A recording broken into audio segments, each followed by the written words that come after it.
মই পুতলি বেটা নমস্কাৰ সকলোকে সুপ্ৰভাত জনাই আজি মোৰ নতুন এটা ভিডিঅ'লৈ স্বাগতম জনালোঁ। আজি এফালে যাবলৈ ওলালোঁ, ক'লৈ ওলালোঁ কি গোটেইখিনি আপোনালোকক জনাই আছোঁ বাৰু।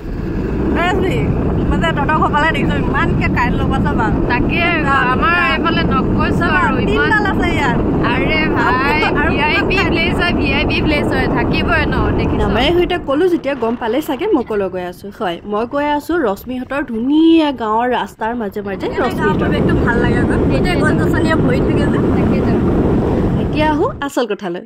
এয়া চাওকচোন আমি আহিলোঁ সকামলৈ, মানে ৰশ্মিহঁতৰ ঘৰতে বছৰেকীয়া আছিলে, তাতে আহিলোঁ আমি গোটেইকেইজনে বহি আছোঁ। লগতে এইফালে চাওকচোন আমাৰ পুতলি বেটাটো আয়ো ইমান যে মৰম লগাটোকৈ বহি থাকে নহয় কি ক'বা আৰু এইফালে আমাৰ গোপিনীসকলৰ লগতে বহি আছে আমাৰ অকণমানিকেইটা। আৰু আমাৰ আকৌ লগ হ'লে কথা পাতি শেষেই নহয়, মানে মুখখন চলিয়ে থাকে any time tape tape tape tape tape tape tape tape ইজনী পাছত ইজনী মানে কিবা নহয় কিবা এটা লাগিয়ে থকা হয়। আৰু পিছত এনেকৈ আহিবি ন ৰশ্মি ভাল লাগিব ন পৰিয়াল দিলেহি ন। আৰু গাঁৱত সকাম হ'লে ভকতে বনোৱা চাহ ভাত সেইখিনি খাবলৈ আকৌ মোৰ উৎপাত লাগি থাকে, কিন্তু আজি সেই খোৱাই নহ'ল দেখোন। ইফালে সিফালে কৰি থাকোঁতে ভকতে বনোৱা চাহে খোৱা নহ'ল। আৰু এইফালে চাওকচোন চাওঁতে গোটেই জেগাটুকুৰা ভৰি পৰিল, গোটেই ভকত আহি বহিলে। আৰু এইফালে চাওক গাঁৱৰ জ্ঞাতিসকলো আহিলে, ঘৰৰ ঘৰালো মানে আহি গোটেই চবেই মানে ভৰি গ'ল। আৰু এইফালে সেৱা কৰিবৰ কাৰণে তামোলো বান্ধি থকা হৈছে ভকতক। এইফালে আকৌ ভকতসকল ক'লৈ গ'ল এইয়া চাওক সকলোৱে আহি ভাতৰ খোলাত পালেহি। আৰু প্ৰত্যেকৰে নিয়মবোৰ বেলেগ বেলেগ থাকে, যিহেতু মৰাণ হ'লেও অকণমান হ'লেও বেলেগ থাকিবই মানে প্ৰতিখন গাঁৱতে।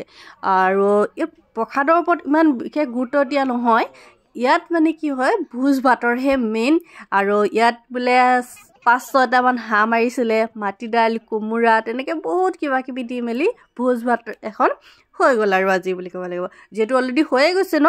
মই দেৰিকৈহে আপোনালোকৰ আগত ভিডিঅ'টো আপলোড কৰিছোঁ।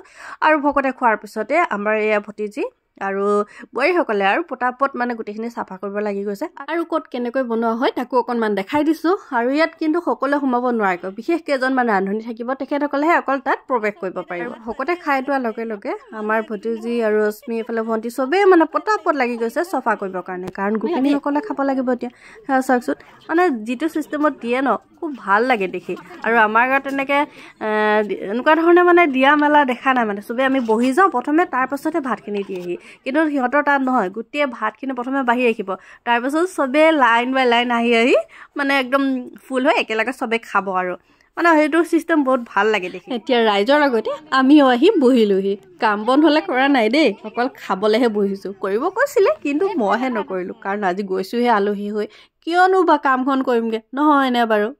থকা হ'লে বেলেগ এটা কথা আছিল, ধেমালি গৈছোঁ দেই।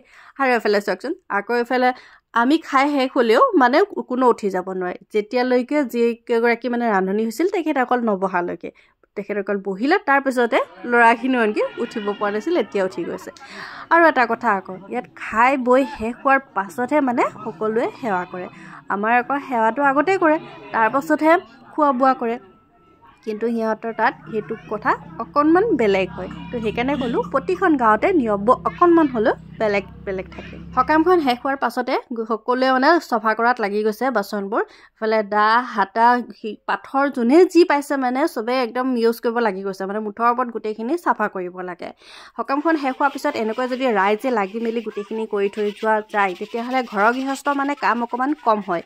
আৰু যিহেতু সকামখন হোৱাৰ আগতে একমাত্ৰ ঘৰৰ সদস্যসকলেহে কাম কৰি থকা হয়, যিমান সকলোৱে মিলি মেলি কৰিলেও মানে এটা সময়ত আহিব মেলিব কাম কৰিব যাব, আৰু গোটেইখিনিতো কৰি দিব পৰা নাযায় তেনেকৈ।